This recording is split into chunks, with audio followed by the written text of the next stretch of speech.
Welcome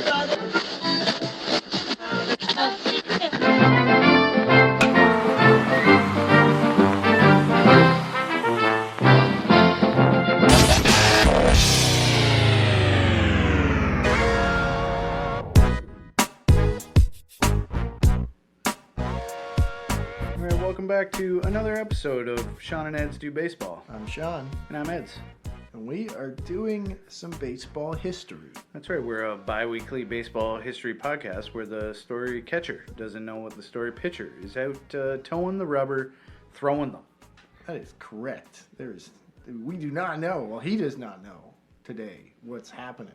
But I hope you know. Oh, I know. Yeah. I know what's happening. It would be good if you knew what you were throwing me today. What are you throwing me today? A little bit of a fastball. It's a fastball. We're going up and in with a fastball today. Okay, up and in. You've heard of this person before, okay. Actually, because we've Charlie Pride. Yeah, it's Charlie Pride. We're doing it all over again.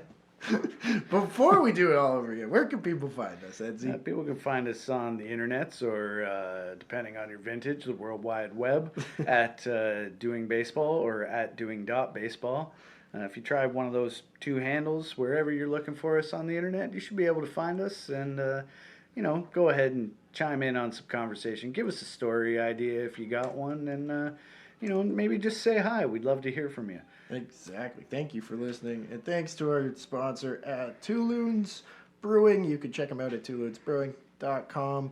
Great beer. Made in Toronto by a couple of loons, and it's fantastic. It's fall time, maybe grab yourself a lager, grab yourself a IPA from Two Loons, whatever. Go check out if it's nice weather still. Enjoy it with the Two Loons, and of course, as always, please be of legal drinking age and enjoy responsibly. All right, we did it. We did the preamble. We're ready to go here with the up and in fastball story, apparently. And do you remember episode 49, the Bean Brawl? Yeah. Okay. So that episode, by the way, are the first time we've done a subject, and then it was dolloped after the fact. Right. But we won. We won, Dave. But we're going to talk about the pitcher of that story. Pascual Perez. Damn. Edsy. I listened to this one the other day, actually. That is fantastic. I'm going to crack a Two Loons for that. Yeah. So, Pascual Gross Perez is born May 17th, 1957 in San Gregorio de Negua. I hope I said that right. You're so good at pronouncing Spanish names. Sure. 20 miles south of Santo Domingo in the Dominican Republic. He's a Dominican-born ball player, and his parents were Juan Pablo Gross, nicknamed Chichu. He worked as a landscaper and a clerk, as well as his mom, Agrippina Perez, who was mother to 9 children, 6 boys and 3 girls, with Pascual being the oldest. All 6 boys would go on to play pro baseball. Wow. Yeah. That's quite impressive. 3 of them would have MLB careers. Okay. Yeah. So he set the tone, is what you're saying. All right. Pascual sets the tone, all right. Yes, he does.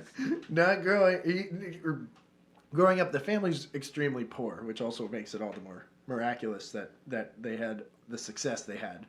And Pascual told the Sporting News that, and I quote, "They didn't have enough money to send me to school." So, okay. He doesn't go to school. school. They sent him to the Diamond. Yeah, well, yeah, he's at home. He feeds the livestock, milks cows and stuff. Mm-hmm. When he starts playing baseball, he didn't have a glove or shoes. Okay. So sending him to the ball diamond is... What I was gonna say, like it's so he was like old school in the regards of not having a glove because. They at one point did not play with gloves, but not having shoes is reflective of their situation, obviously. So, yeah. So, as you could guess, they still go out and they play, and the Perez boys could play ball, but more specifically, they could all pitch. Mm-hmm. At age 8, Pascual threw a perfect game in his first game as a pitcher. In his first game. All right. He does set the tone. Thank you. Yes. Thank you. I was about to bring that back. Yeah. Here's why they were all so good, apparently, according to his father. He attributed his son's success on the mound to coconuts, All right. saying to He's Sports, throwing coconuts around. hell yeah. All right. He tells Sports Illustrated in 1990, and I quote, I tell them, strike out somebody with a coconut, and baseball is no problem. All right. I mean, I guess that makes sense. Like a coconut, one is huge, Yeah. and two is oblongly shaped. Yeah. I don't know if oblongly is a word, but Sure. I'm sure you know what I mean. Well, his quote continued, baseball small, coconut big. Okay. My son, big coconuts. Okay. I love that quote. So Pascual got his break when he joined a team started by a local preacher and led the ragtag, often overmatched team to a national tournament in 1975. It was enough to impress podcast alum and tragic part of that story, Pablo Cruz, the scout for the Pittsburgh Pirates. Okay. And he signs Pascual at 18 years old in January 1976. Okay. So, well, we talked a lot. Why am I forgetting the subject of that story? But in that story, we talked a lot about just the transition from the Dominican or Puerto Rico or wherever you're coming from to the United States, and that does not go well. He does not get the same treatment that Cruz gave to I'm forgetting the guy, but anyways, Yes. It's unfortunate. He goes to Florida, Bradenton, Florida, and he is isolated. He is homesick. He does not speak the language at all. And he struggles, and he doesn't do bad, but he goes 2-5 with a 4.66 ERA in 10 starts in the rookie level Gulf Coast League that year. Mm-hmm.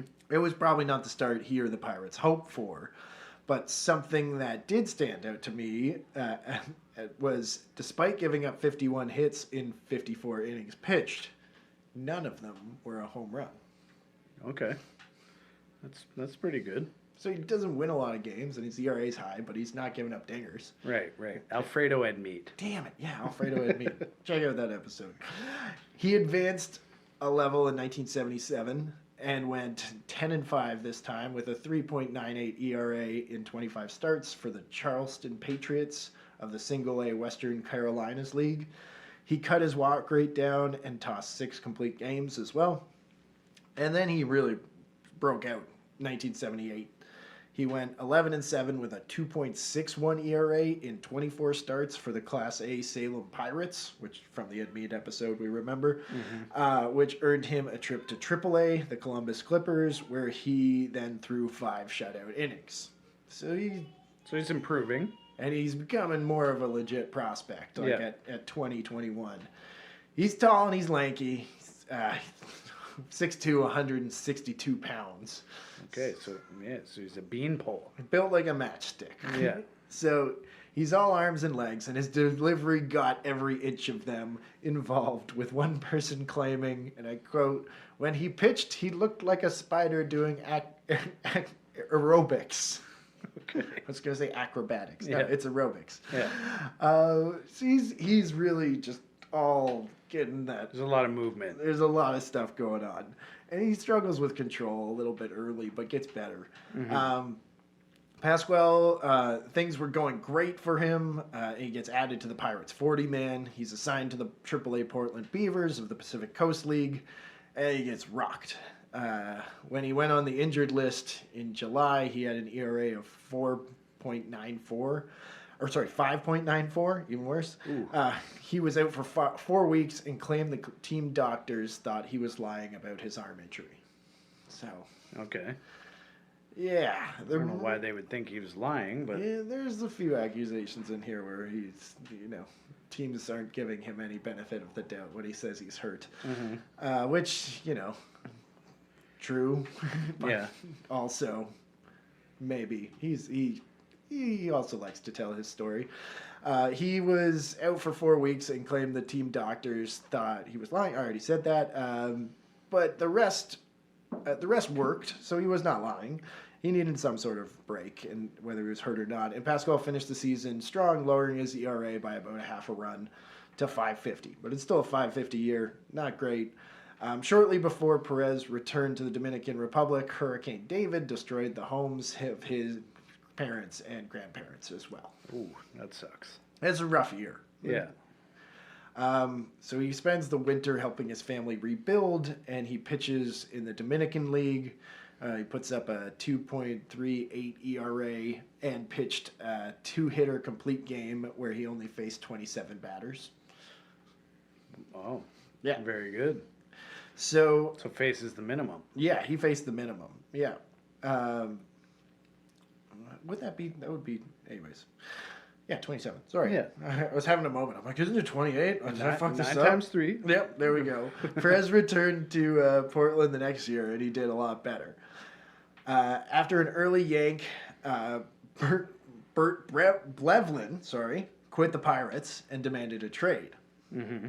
And this is where Pascual gets his break, because he started the season 3-0 in Portland, and he gets called up to replace Bert. And he didn't believe the Beavers manager, Jim Mahoney, when he told him the news at first. Mm-hmm. He just like one of those, just like, stop fucking with me, man. Yeah. So you better not be fooling, man.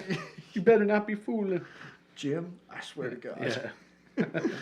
On May 7th, he debuted against the Dodgers in Pittsburgh. He pitched well over 6 innings, only giving up 2 runs, but was relieved following a 7th inning leadoff walk, and the bullpen blew the chance of him getting his first win. Oh, that's disappointing. Blevlin returned after 10 days, and Perez was sent back to Portland, and he was pissed about this. He didn't. He was like, no, I'm a big leaguer now. And Yeah. He was not, and he sulks, and he struggles when he returns. Catcher Tony Pena for the Beavers said that Pascual didn't understand why he was sent back and lost his concentration for some time after that. Okay, so he stewed on it a little bit and Yeah. couldn't get it back together. I mean, this is a very, like, oil can Boyd-y episode where he's a very highly emotional player. Oil can Boyd, we talk a lot about why. Yes. Players, especially, cocaine. Well, they're worse. Yeah. We're getting to the cocaine. Yeah, okay. So there will be cocaine today as well? Is that what you're saying? I will quote Pascual Perez, even though it's coming in the future. He's not on drugs yet. Okay. All right. So, the Pirates recall him for game 161 of that season. He comes up, pitches 1 game at the end of the year. He would throw 6 innings of 2-run ball and also get the loss once again. So, okay. Disappointing. After starting the 1981 season in Portland once again, Perez got another shot with the Pirates after John Candelaria tore a bicep. Perez was nails for the Pirates in his return. He pitched 8 innings of 1-run ball against Cincinnati, but still lost. Once again, he can't win. That sucks. It's like the Pirates this year. I was going to say, that's very Pirates of them. Yeah, and Skeen pitches 8 innings, 1-run ball, and they lose. Yeah. So he took it one step further and pitched 2 consecutive complete games in his next start to get his first MLB wins. Like, I'll do it myself. Yeah. In one of those starts, he had Bill Buckner charge the mound, though he did not look to have hit anyone. But if anyone recognizes Perez from our Beanball episodes, he very early established himself as a pitcher who would throw inside, and batters did not like that. Mm-hmm, mm-hmm. I do remember saying that he was kind of known as a headhunter. Well, whether that was intentional or not. Yeah. Pirates GM Pete Peterson noted that Perez's fastball naturally tailed and said, and I quote, "The brushback pitch is part of the game. He wasn't trying to hit anybody." Mm-hmm. So, yeah, that's my plate. It's my plate. I agree. I totally agree. You got to be able to establish inside, and you're going to bump a few guys. But remember, he's a young black Dominican kid in the early 80s. There's still some other stuff going on there. His fastball run, coupled with his persona and excitement on the mound, led to many, many dust-ups. In his first season, he had 3, Buckner in May. Then on August 13th, both benches clears after Perez buzzed Andre Dawson of the Expos. Finally, on August 25th, when Perez hit 2 batsmen versus the Dodgers, Perez actually, in this case, grabs a bat and attempts to confront Reggie Smith underneath the stands in between innings. Another under the stands altercation. Just 80s baseball. Yeah. So many dust-ups. So he posts a 3 ERA in 6 starts, but when the MLB went on strike in June, when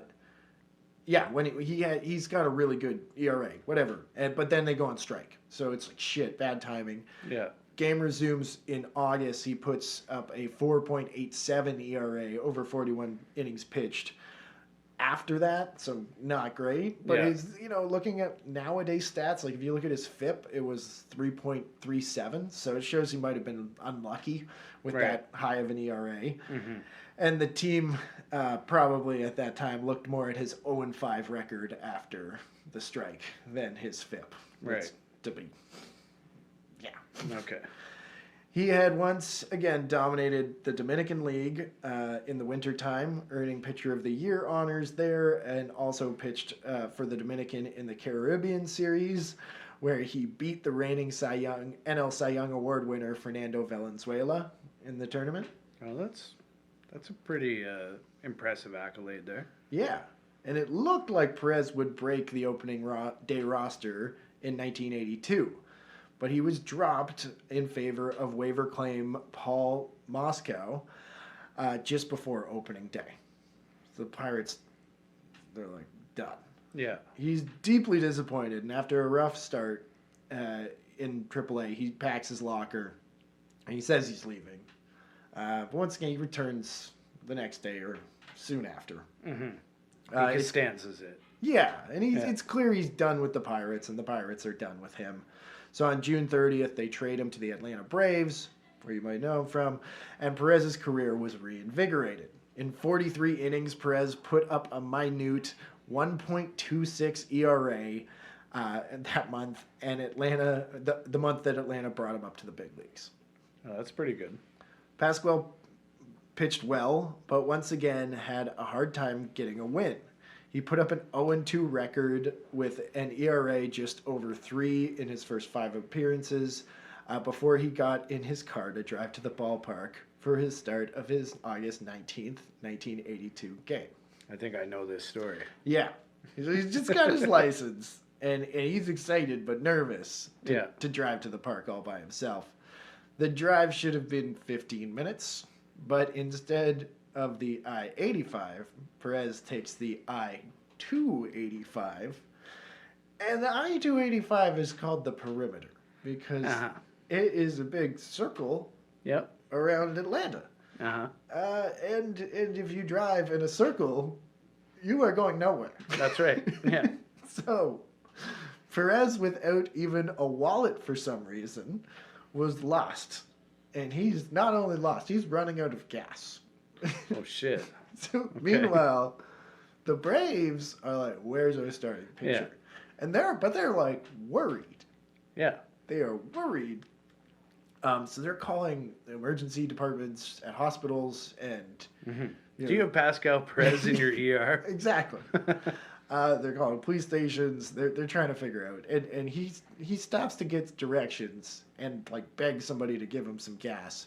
He told Sports Illustrated, and I quote, "I forgot my wallet, so I have no money and no license. I pass around the city 2 times easy, but the car's so hot, I stop at a gas station. I ask for $10 worth, and the guy says, 'You Pascual Perez? People been waiting for you at the stadium.' Yeah. I'm 20 minutes away, he tell me. I feel like a heart attack. I think I get fired. Maybe. Boss Tory say he fined me $100. I say, 'What you say, $100?' He smile and say, 100 pesos. I smile, 100 pesos worth only $10. Yeah. So he's arguing the exchange rate Yeah. here. He's Like here's wait, $10. $100 or Yeah. $10? Hey. Yeah. But so Joe Torre, the manager of Atlanta, is not happy, but he's chill. Yeah. He's chill because you'll find out. I mean, Phil Niekro filled in last minute for Perez, who found his way to the ballpark and would pitch the next day. So Okay. he finds his way to the park the next day. So Pascual pitched the next day or Yeah. filled it? No, Phil filled in for him. Okay. Phil filled, and then Pascual shows up the next day and throws 9 2/3 innings. Holy shit. Yeah, and he left to a standing ovation.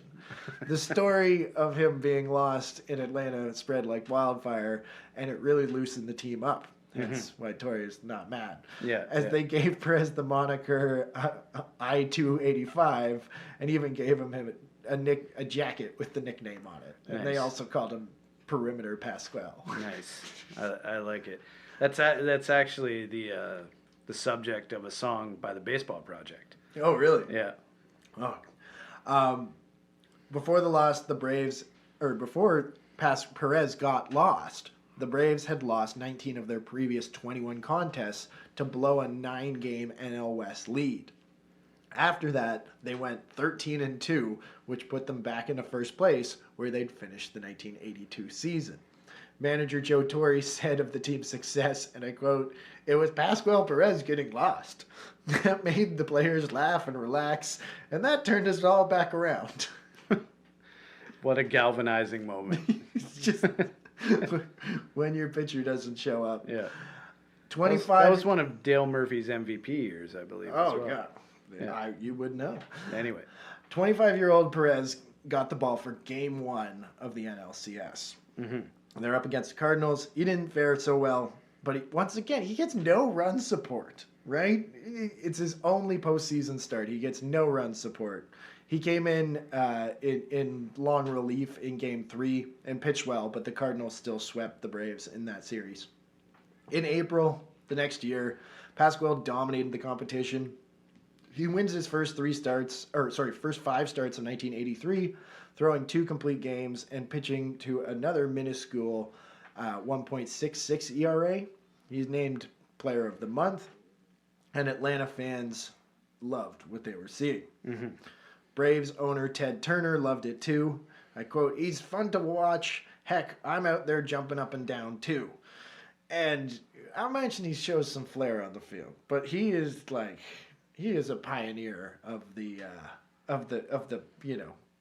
Strowmans of today. Okay. He is shooter fucking McGavin out there. He is finger gunning it. He is pumping his fist. He is jumping up and down. He gets excited when his team makes a big play or he gets a big out. Oh, good for him. Yeah. As you should. Finger guns, though. Yeah. Finger guns. Yeah. Other players did not like this and noted with a propensity to throw the ball inside as well, the opposing team was champing at the bit to give it right back to Pascual. The Cardinals' Dave LaPointe would say, I quote, "Guys wanted to bounce balls off Pascual's knees, if not his skull." Jesus. Okay. So his pitching coach is Bob fucking Gibson. And All right. he defends his young star, saying that he didn't think Perez was showing up the other team. And I quote, "He just gets so hyper and excited. I don't think it's a deliberate thing." Yeah.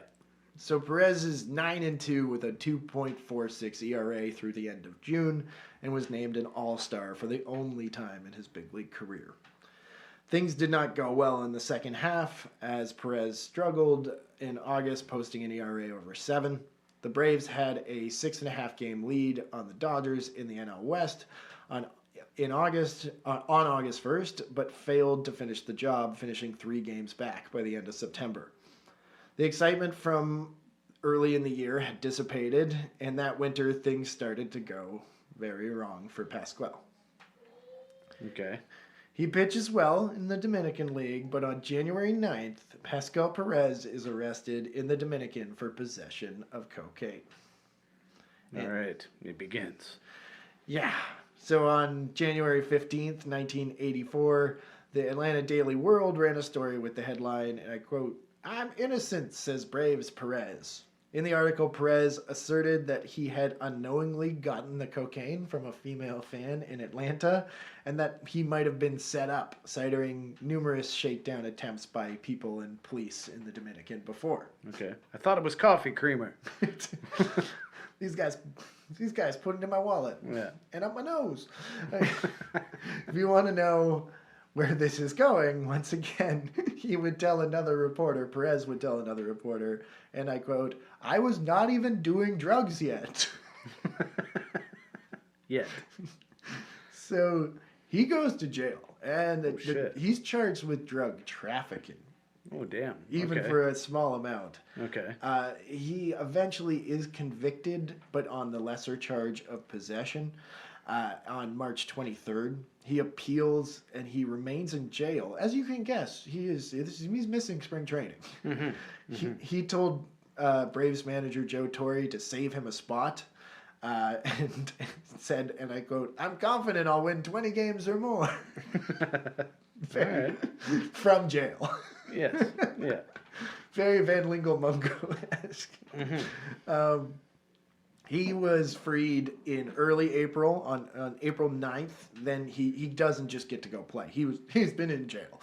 So he has to meet with the commissioner, Bowie Kuhn, in New York, and Kuhn suspends him until May 16th. Okay. I'm not surprised there. Yeah. An arbitrator, though, for the budding, newly formed Players Association, overturns the punishment at the request of the Players Union, which definitely pissed Kuhn off, with him saying the decision was, and I quote, "inexplicable, indefensible, and highly destructive of baseball's efforts to deal with its serious drug problem."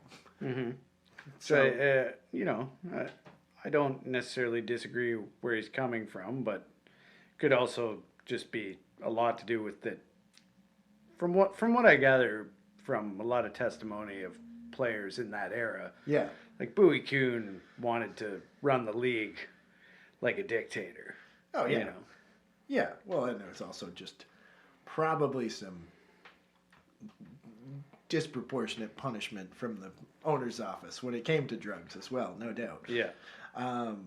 Perez returned in early May, so he misses April, basically, but he's not suspended till the 16th. He returns in early May, and Atlanta went on a heater as soon as Perez got back.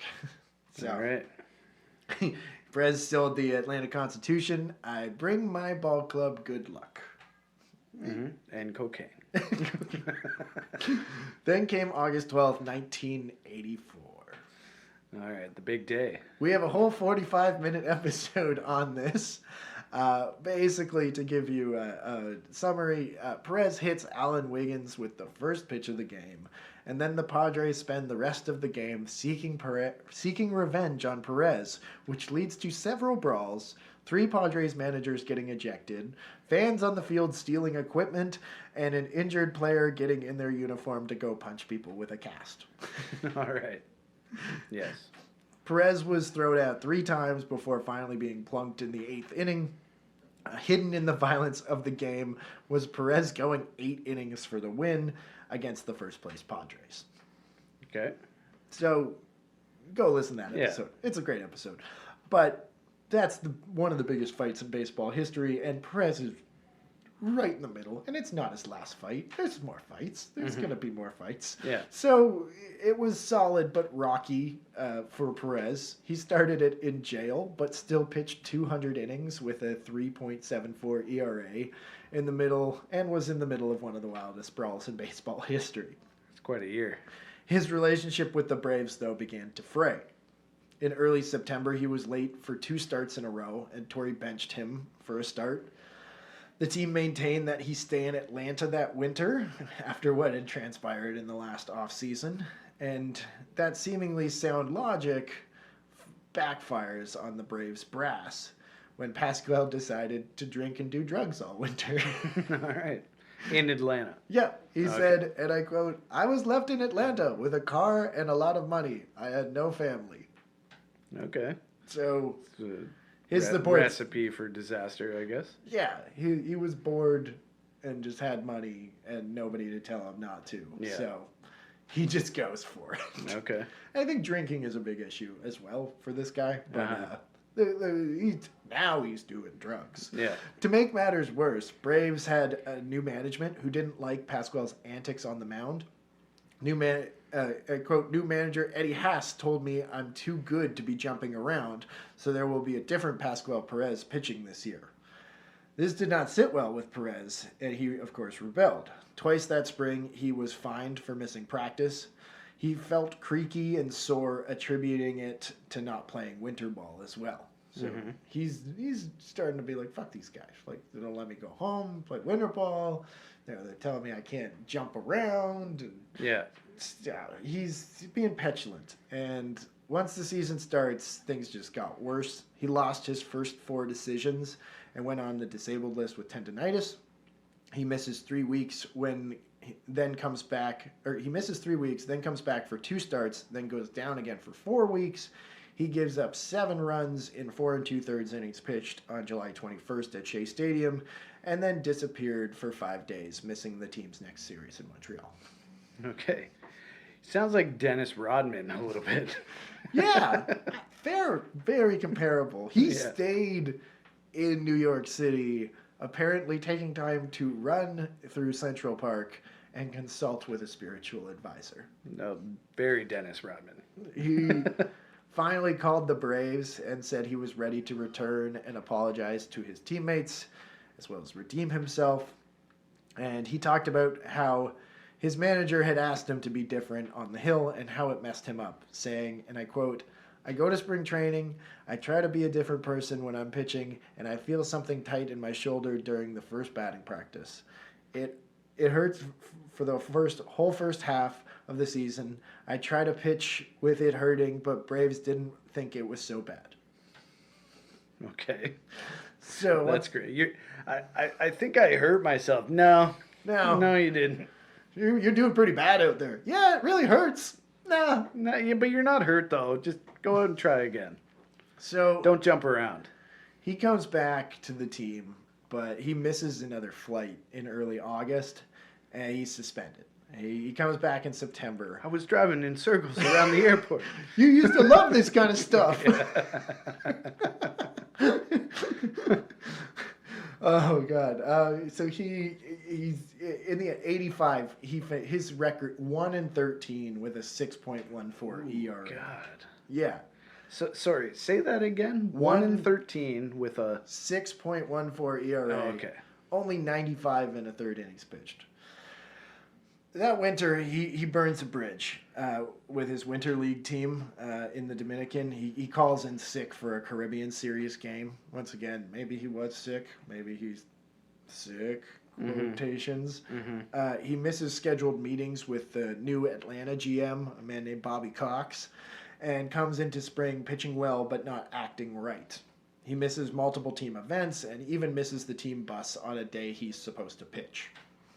Okay. So he's getting some problems here. He's sent to rehab. Yeah. Okay. He's cut by the team as well. He misses the entire 1986 season, and it looked like his career was possibly over. After a few months, Perez said, and I quote, I told myself I have to go back and play baseball, otherwise I have nothing. That winter, he joined another Dominican League team and was good enough to get a minor league contract from the Montreal Expos. All right. So he's turning it around a little bit. But they don't bring him to the big leagues. Yeah, of course. They put him in the minors, and he dominates. He goes 6-0 with a 1.40 ERA for the Expos AAA affiliate. He earned AAA American Association Pitcher of the Year award that year. And on August 19th, Perez and 2 of his daughters hosted Indianapolis player coaches Louis Pujols and Nelson Norman for dinner. His coaches told him that the Expos wanted him in the majors the next day, and Perez broke down into tears. Well, that's a nice moment, I guess. Yeah, they're like, come on over for dinner. They're like, perfect, we can tell him there. Yeah. So he dominates at the end of 1987 for the Expos. He goes up to the big leagues and posts a 2.30 ERA and a more impressive .967 WHIP in 10 starts, earning himself NL Pitcher of the Month. All right. He's back. He's back. He tells the press, and I quote, "The last time I smiled so much, it was for a jury." All right. The Expos invested, think of this, they invested in his well-being. Yeah. Well, They and did. It's paying off. Yeah, Atlanta was like, "You're not hurt. Maybe go fuck off." And Yeah. the Expos are like, "We have a psychologist that you should see." So he has regular visits to this psychologist, and he would say, and I quote, "It saved my life. It saved my family." He also attends AA regularly, and they keep him on a really tight leash. They search his room at spring training. They treat him pretty, not badly, but It sounds like it was necessary. So, yes. Yeah. He stays clean for that time, and he's rewarded. He rewards the franchise by pitching well. He developed a changeup and a sinker after being mainly a fastball slider guy. More excitingly, he not invented, but he throws the Pascual ball. Okay. What's the Pascual ball? It's an eephus pitch. That is okay. a softball arcing rainbow. But it's kind of good. You can see that Eric Davis swings and corkscrews himself on one July 14th, and Pascual Perez had to hide his face so he wouldn't see him laughing. But you can also find highlights of it getting hit 450 feet. Oh, there you go. Yeah. So That's the risk of an eephus. yeah, If you know it's coming, yeah, sometimes you can really crank it out he there. does do a good job hiding it. Like I could have had a video up, but either way, Perez pitched 2.44 ERA over 188 innings, once again with a WHIP under 1. So he is dominating. He's not walking anybody. Yeah. He is just good. He's not a strikeout guy like we have nowadays, but he's throwing nearly 200 innings with a very, very above average ERA, and his FIP's always pretty good as well. So he even throws a no-hitter, kind of. Not really. Okay. I'm not sure what you mean by that. The game was 5 innings. Oh, okay. So it's shortened by rain. It stood as a no-no at the time. I didn't know this, but in 1991, Commissioner Fay Vincent ruled that no 9-inning or 9-inning play. Basically, you need to throw 9 innings for a no-hitter to count. Yeah. Which I think makes sense. I do too. But Pascual said, and I quote, "It's too late to take it away from me. I'll keep the no-hitter in my heart." Yeah. All right. It's a good place to keep it. It's a very good place to keep him Pascual. So he's back, and his antics on the mound are back. Remember that he was pissed at the Braves for trying to keep him down. Right. And Buck Rogers, who's the Expos manager, he just gets it. He gets it. He's a cool guy. He tells the Montreal Gazette, and I quote, "He pitches on emotion. If I take that away from him, I might as well shoot him." All right. With the finger guns. Rodney, in fact, seemed to love it. Or Rogers, sorry, in fact, seemed to love it. He said to the Sporting News, and I quote, "Pascual not only talks to the ball, he talks to the rosin bag, to the infield grass, to the planes flying overhead. Once in a while, he'll even talk to his catcher and the manager. I'd have to say he's the most exciting pitcher in the league right now." All right. So he embraces the free spirit of Pascual. Yeah, and That's good. He's clean. He's staying clean, and he's doing a 180 on and off the field. The Expos reward him with a 1-year, $850,000 contract for 1989, and he relapses. No. Damn. In February 1989, Expos disclosed that Perez had entered Palm Beach Institute in Florida after failing to comply with a strict aftercare program. And on March 30th, the commissioner's office announced that he could rejoin the Expos upon completion of his 60-day treatment, but that he would be suspended for 1 full year if he faltered again. Okay. Understandable, I guess. So he did not handle the pressure well and was very much suffering from addiction, saying, and I quote, "I feel like some kind of freak.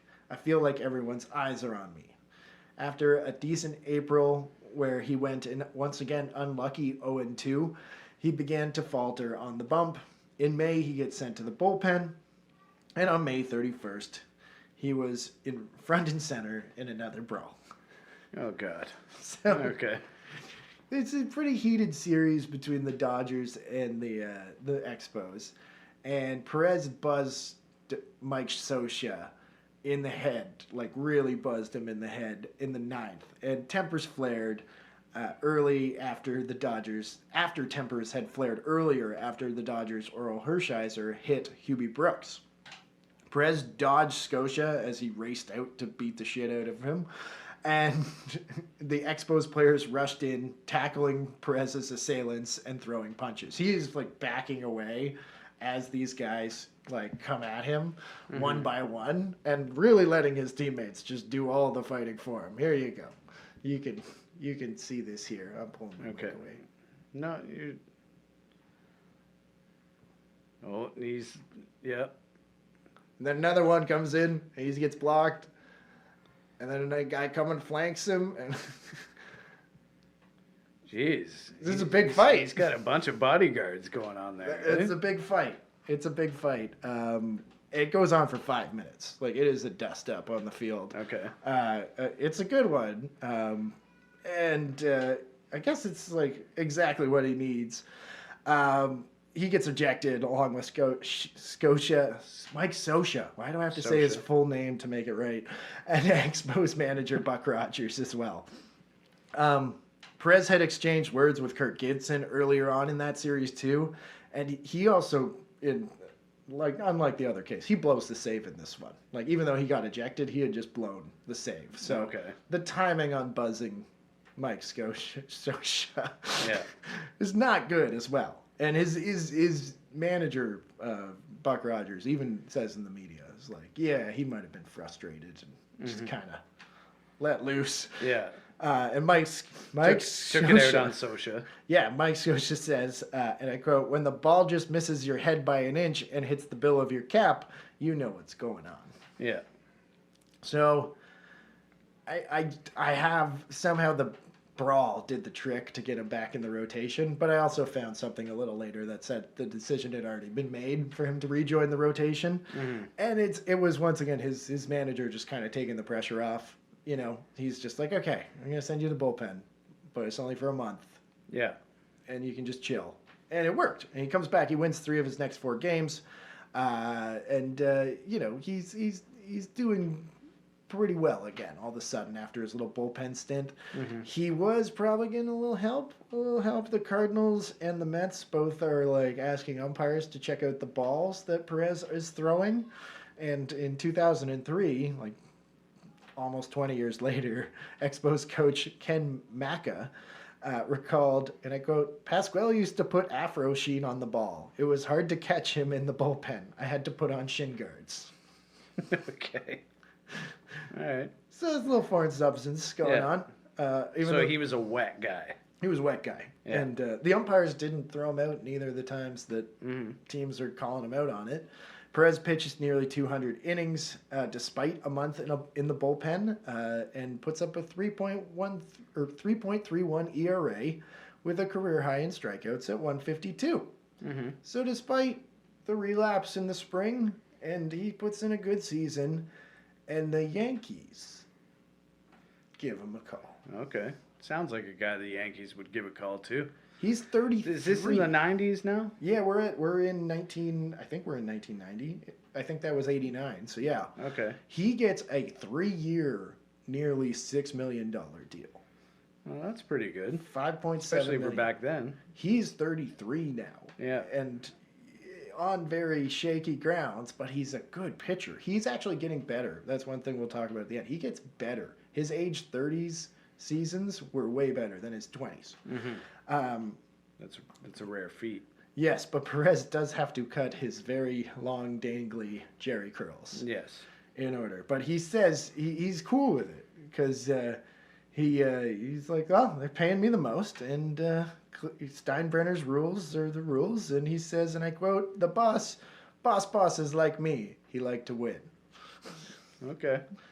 So Montreal VP Dave Dombrowski is a little concerned, and he says to Newsday, I quote, "I'm disappointed he ended up in the situation where there will be so many temptations, so much confronting him."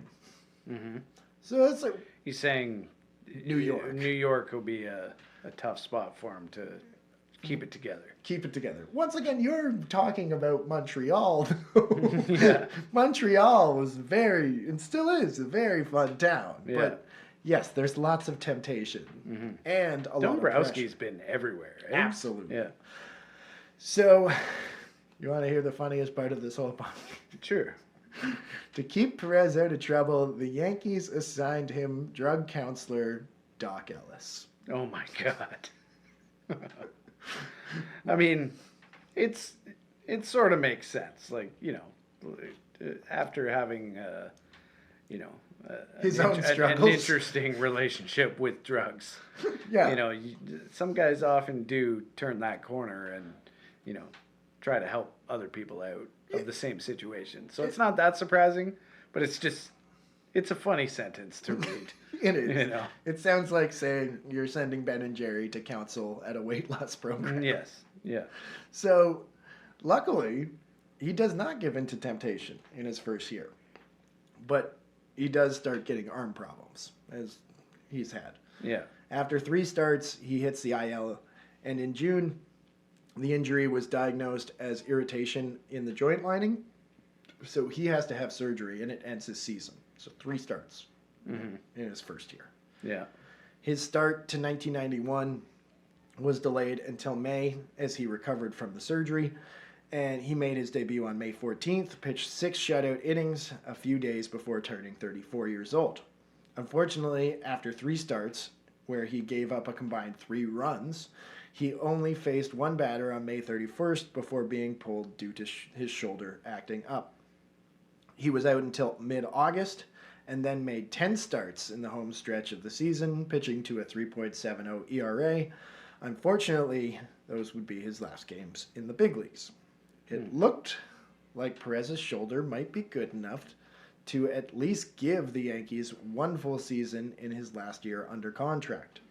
Not only that, but the Yankees signed his younger brother, Melindo Perez, in January, and it could have been that him and his brother could have both been in the Yankees rotation, because Melindo has his best year that year for the Yankees. Yeah. But then he relapses. Pascual does? Yes. Again? Yeah. Ah. In the offseason, neither GM Gene Michael nor new manager Buck Showalter could reach Perez regarding his throwing program. And when Perez showed up at spring training, slimmer and in a stretch limo, acting a little bit off, people began asking questions. Yeah. And teammate Steve Howe was a recovering addict himself and would say, and I quote, "I knew something was wrong with him. I told Melito, just as a friend, to make sure everything was okay with his brother." Mm-hmm. He gets drug tested. And he fails. And he fails. And Okay. do you remember what the deal was? No. The commissioner's office said they should be suspending him for 1 full year. Oh, yes. Okay. Yeah. His I last remember year under contract with the Oh, Yankees. okay. So So he's out, and then once that's over, he's starting fresh again, having to get a contract from somebody else. I at guess. 35 after not pitching really for 2 years. Yeah. Or like he only pitches, to summarize, his 3 years with the Yankees, because he is hurt for the first one, basically the whole thing. Yeah. Only pitches half the second one and is suspended for the third one. He pitches 87 2/3 innings and puts up a 2.87 ERA with a 2.9 baseball reference WAR in that time. Dude Okay. can still pitch. That's pretty good. Yeah. He is just, But he's a liability yeah. and a lot of money. Yeah. The On top Yankees of that, doled out for a guy who. for 87 innings. Yeah. John Heyman interviews Pascual, and Perez accused the commissioner's office of mixing up his urine, claimed racism was a factor in all of this, which you probably, but like, you got to take some ownership here, dude. Yeah. And he also blamed the Yankees for wanting him gone. Mm-hmm. So, this is the end of his career. There's no real coming back from this. Not only was he suspended, but in the agreement they had, he has to appeal to the commissioner's office to be reinstated. Right. He can't just serve his yeah. sentence and come back. Bud Selig takes over, and he does not give him. He doesn't relinquish for 2 years. So it's a 3-year suspension at this point. Right. Holy shit. Okay. Yeah. After the ban was lifted, and I think it was like a entire professional ban. Like, you could not pitch in the Dominican. I think he was on a team, but he couldn't. Like, it was fucked. Yeah. He is. It's a little heavy-handed, but also like, yeah, the deal. This is your third strike, and I know that's a little bit regressive, but like, yeah, you knew the consequences, and I mean, it's bad. He pitches in the Dominican League, and at age 39 goes to China to play in the Chinese Professional Baseball League for the China Times Eagles. Perez said he just loved the game of baseball and would pitch anywhere. He started just 5 games for the Eagles, but put up great numbers in just 35 innings, putting up a 1.80 ERA. It wasn't enough to get him back to the majors, and Perez's pro career came to an end after just one last season in the Dominican. In total, Pascual Perez pitched in 11 big league seasons, even with him missing the entire 1986 and 1993 seasons due to his addiction issues. He put up an identical 3.44 ERA to and FIP over 1,244 innings. So he was not lucky or unlucky. He was exactly what he was, which was probably 10 to 15% better than everybody else. Right. He wasn't a Cy Young winner. I'd say one-time All-Star, but he's good. He's good, and he puts up he puts up an even better. His career's 3.44. As I mentioned, he puts up a 2.84 ERA in his age 30 through 34 seasons, which are mired with injury, but like when he pitched, he was actually better. Yeah. He got better with age, and he was a wild person who knew how to pitch better than most people ever to exist on this planet. Before his addictions finally took him out of the game for good, Tim Raines said of Perez, and I quote, "He would always deny he had any problems. You have to know you have a problem to really fight it." And so, do you remember do I talk about Perez in that episode? Is there anything about the end of his life? In the Bean Brawl episode, you mean? Yeah. No, I mean, all I really remember is that he was known, at least in those days, as being quite flamboyant and a headhunting pitcher. Getting lost on the highway. Yeah. So he breaks down pretty quickly, whether it's the sport, it's the drugs, the alcohol, probably combination of everything. Yeah. By age 55, he had difficulty walking. He could no longer move his right arm.